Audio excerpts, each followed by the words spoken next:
नमस्कार दोस्तों, एक और नई वीडियो में आप सभी का स्वागत है। दोस्तों, इस वीडियो में हम आपको साइंस के 30 VVI ऑब्जेक्टिव क्वेश्चन बताने वाले हैं और ये एक ऐसा ऑब्जेक्टिव क्वेश्चन है जो आपके एग्जाम में हर साल ये पूछा गया है। तो दोस्तों, ये 30 नंबर आपका अभी और इसी वक्त आपका कन्फर्म हो जाएगा। बस वीडियो को लास्ट तक देख लो और इन 30 प्रश्नों को अच्छे से याद कर लो, क्योंकि ये 30 प्रश्न हर साल पूछे जाते हैं। ठीक है, तो चलो मैं वीडियो स्टार्ट करता हूँ। ठीक है, और जितने भी लोग इंस्टाग्राम या फिर फेसबुक चलाते होंगे जाकर उन लिंक पर क्लिक करके फॉलो कर लेना, क्योंकि दोस्तों इंस्टाग्राम और फेसबुक पर भी आप लोगों के लिए वीडियो अपलोड किया जा रहा है ताकि आप लोग बोर्ड एग्जाम में अच्छे मार्क्स लाए। ठीक है, तो देखो पहला नंबर क्वेश्चन है कि हवा यानी कि निर्वात में प्रकाश की चाल होती है। हवा यानी कि निर्वात में प्रकाश की चाल कितना होता है? 3 × 10⁸ मीटर पर सेकेंड। आंसर होगा हमारा पहला ए नंबर वाला आंसर हो जाएगा 3 × 10⁸ मीटर पर सेकेंड। हर साल ये क्वेश्चन पूछा गया है।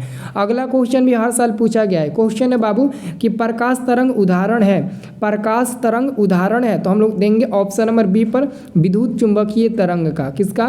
तो विद्युत चुंबकीय तरंग का है बाबू। ऑप्शन नंबर आपका बी नंबर हो जाएगा। ठीक है, अगला क्वेश्चन है बाबू, अगला क्वेश्चन आपका है कि बैटरी से किस प्रकार की धारा प्राप्त होती है। दोस्तों, आप लोगों ने याद किया होगा या फिर आप पहले के ज़माने में आप लोगों के घर में ज़्यादातर बैटरी की ही इस्तेमाल होती होगी। ठीक है, तो बैटरी से जो धारा प्राप्त होती है वो हमेशा दिष्ट धारा प्राप्त होती है। दिष्ट धारा को हम लोग इंग्लिश में DC कहते हैं। DC का फुल फॉर्म हुआ डायरेक्ट करंट, यानी कि बैटरी से हमेशा डायरेक्ट करंट की प्राप्ति ही होती है। ठीक है, तो आंसर क्या होगा? बी नंबर वाला दिष्ट धारा।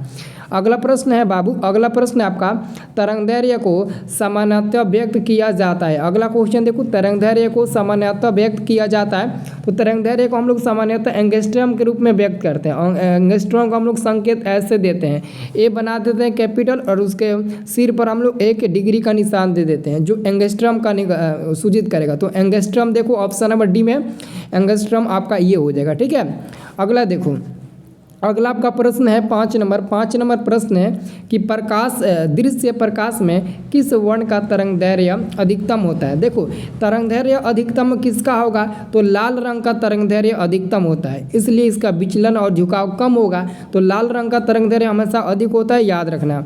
अगला प्रश्न है बाबू अगला प्रश्न है कि सामान्य नेत्र के लिए सुस्पष्ट दर्शन की न्यूनतम दूरी होती है। सामान्य नेत्र के लिए सुस्पष्ट दर्शन की जो न्यूनतम दूरी होती है वो क्या होती है? 25 सेंटीमीटर। बाबू क्या हो जाएगा? 25 सेंटीमीटर हो जाएगा। आंसर हमारा हो जाएगा सी नंबर 25 सेंटीमीटर। अगला प्रश्न है बाबू अगला प्रश्न आप लोगों का है कि किसी वस्तु का प्रतिबिंब नेत्र के किस भाग पर बनता है। किसी भी वस्तु का प्रतिबिंब मनुष्य के नेत्र में जिस भाग पर बनता है वो भाग होता है रेटिना। रेटिना को आप दृष्टि पटल भी कह सकते हो। आंसर क्या हो जाएगा? बी नंबर हो जाएगा बाबू। ठीक है, अगला प्रश्न है 8 नंबर बाबू प्रश्न है आपका कि 1 HP अश्व शक्ति, जिसको अश्व शक्ति कहते हैं। HP का फुल फॉर्म क्या हुआ? हॉर्स पावर, हिंदी में अश्व शक्ति कहते हैं। तो 1 HP बराबर होता है तो 1 HP बराबर बाबू याद करना, 1 HP बराबर 746 वाट होता है। तो 746 वाट आंसर होगा हमारा ए नंबर वाला। ठीक है, अगला प्रश्न है बाबू धारा मापने में किसका उपयोग होता है। तो याद रखना, धारा मापने में हम लोग हमेशा एमीटर का ही प्रयोग करते हैं। एमीटर का ही प्रयोग करते हैं धारा मापने में, बाबू याद रखना। ठीक है, अगला प्रश्न आपका है बाबू 10 नंबर प्रश्न है कि डायनेमो से किस प्रकार की धारा प्राप्त होती है। बाबू डायनेमो से हमेशा किस प्रकार की धारा प्राप्त होती है? बहुत ही ज़्यादा बार आपके एग्जाम में पूछा जा चुका है। डायनेमो से दोस्तों दिष्ट धारा और प्रतिरोधी धारा दोनों प्रकार की धारा प्राप्त होगी, जबकि बैटरी से केवल दिष्ट धारा और डायनेमो से दोनों प्रकार की धाराएँ प्राप्त होगी। ठीक है, अब बाबू अगला प्रश्न आपका आता है चुंबकीय क्षेत्र की तीव्रता का SI मात्रक क्या होता है। चुंबकीय क्षेत्र की तीव्रता का जो SI मात्रक होता है वो क्या होता है जी? तो बाबू हम लोग का आंसर क्या हो जाएगा? हम लोग का आंसर हो जाएगा B number newton ampere metre. क्या होगा बाबू? Newton ampere metre. देखो आपका ऑप्शन हो जाएगा न्यूटन ऐसे न्यूटन और पर और एम्पियर को ए से और मीटर को एम से सूचित करेंगे, तो न्यूटन पर एम्पियर मीटर होता है। ठीक है, अब बाबू अगला प्रश्न देख लो। अगला प्रश्न आपका है नाभिकीय ऊर्जा प्राप्त करने हेतु आवश्यक क्या होता है। अगर आपको नाभिकीय ऊर्जा प्राप्त करना है तो उसके लिए आवश्यक क्या होता है? तो यूरेनियम होता है। यूरेनियम सी नंबर वाला होगा। और आपको पता होगा कि सबसे जो भारी धातु होता है वो यूरेनियम ही होता है। लोहा से भी भारी धातु यूरेनियम होता है, तो इसको भी याद रखना है। ठीक है, अगला प्रश्न है बाबू आप लोगों का कि निम्नलिखित में से किस माध्यम में प्रकाश की चाल सबसे अधिक होती है। बाबू प्रकाश की चाल सबसे अधिक निर्वात में होती है। अभी मैंने पहले क्वेश्चन बताया था प्रकाश की चाल सबसे अधिक किस में होती है, निर्वात में। और कितना, तो 3 × 10⁸ मीटर पर सेकेंड। तो याद रखना निर्वात में प्रकाश की चाल सबसे अधिक होती है। बाबू अगला प्रश्न है आपका कि इलेक्ट्रिक हीटर की कुंडली बनाने में किस पदार्थ का प्रयोग किया जाता है। इलेक्ट्रिक हीटर की जो कुंडली होती है उसको बनाने के लिए हम लोग किसका उपयोग करते हैं, तो नाइक्रोम का उपयोग करते हैं। नाइक्रोम डी नंबर वाला आंसर होगा, नाइक्रोम। ठीक है। अगला बाबू प्रश्न है कि 1 यूनिट विद्युत ऊर्जा का मान होता है। 1 यूनिट विद्युत ऊर्जा का मान होगा आपका ये डी नंबर वाला 3.6 × 10⁶ जूल। आंसर क्या होगा बाबू, आंसर आपका होगा ऑप्शन नंबर डी। ठीक है। अगला आपका प्रश्न है किलोवाट पर घंटा इकाई है। किलोवाट पर घंटा इकाई किसका होता है। दोस्तों शक्ति का तो वाट हो जाएगा, आवेश का तो कूलम हो जाएगा, विद्युत धारा का एम्पियर हो जाएगा, लेकिन ऊर्जा का हो जाएगा किलोवाट घंटा। किलो ऐसे KW और ऐसे किलोवाट घंटा आप बोल सकते हो, किलोवाट घंटा। ठीक है, किलोवाट पर घंटा ना, किलोवाट पर घंटा तो आप बोल सकते हो ऊर्जा का। ठीक है बाबू अगला क्वेश्चन है विद्युत फ्यूज विद्युत धारा के किस सिद्धांत पर कार्य करता है। ये जो विद्युत फ्यूज होता है वो विद्युत धारा के उष्मीय प्रभाव पर उष्मीय सिद्धांत पर कार्य करता है। उष्मीय सिद्धांत आंसर होगा ए नंबर वाला। चुंबकीय मत टिक लगा देना, कि चुंबक है तो चुंबक पर टिक लगा देना, नहीं गलती हो जाएगा। अगला क्वेश्चन है वोल्ट मीटर को विद्युत परिपथ में कैसे जोड़ा जाता है। तो याद रखना वोल्ट मीटर को विद्युत परिपथ में समांतर क्रम में जोड़ा जाता है। आंसर क्या होगा, आंसर हमारा हो जाएगा बी नंबर, समानांतर क्रम में जोड़ा जाता है वोल्ट मीटर को। ठीक है। अब बाबू अगला प्रश्न आपका है 19 नंबर बाबू प्रश्न है कि विद्युत परिपथ में 2 बिंदुओं के बीच विभवांतर मापने के लिए प्रयुक्त होता है। विद्युत परिपथ में 2 बिंदुओं के बीच विभवांतर मापने के लिए किसका हम लोग प्रयोग करते हैं, तो वोल्ट मीटर का प्रयोग करते हैं। आंसर होगा बी नंबर वाला वोल्ट मीटर। अब देखो लो अगला क्वेश्चन। अगला बाबू क्वेश्चन है कि जल विद्युत संयंत्र किस ऊर्जा को विद्युत ऊर्जा में रूपांतरित कर देता है। तो स्थिति की ऊर्जा होगा ये डी नंबर वाला हो जाएगा बाबू, डी नंबर वाला। ठीक है। अगला क्वेश्चन याद रखो बाबू। अगला क्वेश्चन है विद्युत बल्ब में कौन सी गैस भरी जाती है। जो आपके घर में बल्ब जलती है उसके अंदर कौन सी गैस भरी जाती है, तो निष्क्रिय गैस भरी जाती है। हमारा आंसर होगा सी नंबर वाला, निष्क्रिय गैस। बहुत लोग कहते होंगे नाइट्रोजन गैस, तो देखो निष्क्रिय गैस के अंतर्गत वो सभी आएंगे, इसलिए हम निष्क्रिय गैस पर टिक लगा रहे हैं। ठीक है।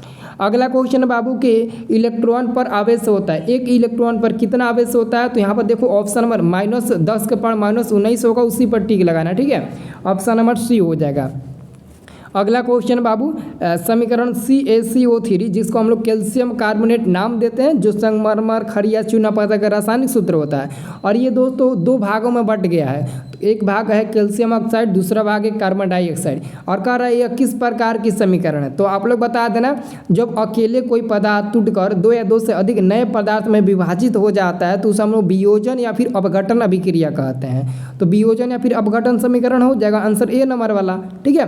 अगर इसी को उल्टा कर दिया जाए Ca + CO2 = CaCO3 तो आपका संयोजन हो जाएगा, क्योंकि संयोजन में इसका जस्ट उल्टा होता है। अगला प्रश्न है विरंजक चूर्ण का रासायनिक सूत्र। देख लो विरंजक चूर्ण का रासायनिक सूत्र क्या होता है, कैल्शियम ऑक्सीक्लोराइड होता है, कैल्शियम ऑक्सीक्लोराइड। ठीक है, यहाँ पर देखो ऑप्शन नंबर सी को देखो CaOCl2, यही आपका हो जाएगा सही उत्तर। अगला बाबू प्रश्न आपका आता है धातुओं की प्रकृति होती है। देखो धातुओं की जो प्रकृति होती है विद्युत धनात्मक होती है, यानी कि प्लस यानी कि पॉजिटिव, विद्युत धनात्मक होती है। ठीक है, विद्युत धनात्मक होती है, याद रखना।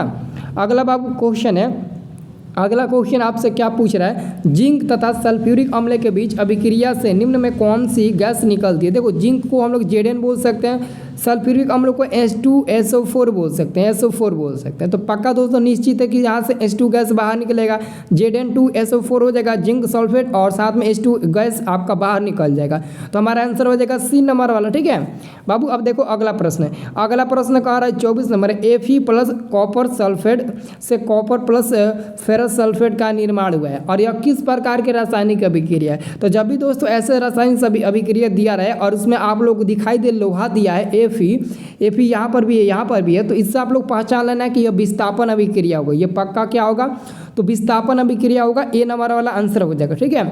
अब बाबू अगला क्वेश्चन इसी बात पर देख लो। अगला क्वेश्चन है 28 नंबर कि निम्नलिखित में कौन सबसे कम अभिक्रियाशील है। सबसे कम अभिक्रियाशील क्या है? अल्मुनियम है, जिंक है, लोहा है या फिर मैग्नीशियम है? इसका आंसर आप लोग कमेंट करके बताइए। तो देखते हैं कितने लोग हैं जो इसका आंसर बता पाते हैं। ये आप लोगों का एक परीक्षा है, एक टेस्ट है इस क्वेश्चन का, जल्दी से बताइए। एक्चुअली में मैं आपको ये भी बता देता हूँ, इसका आंसर लोहा नहीं होगा, एल्युमिनियम नहीं होगा। अब जहाँ तक आपको पता है वो जल्दी से बताइए कमेंट करके, मैं देखना चाहता हूँ कि कितने लोग बता पा रहे हैं।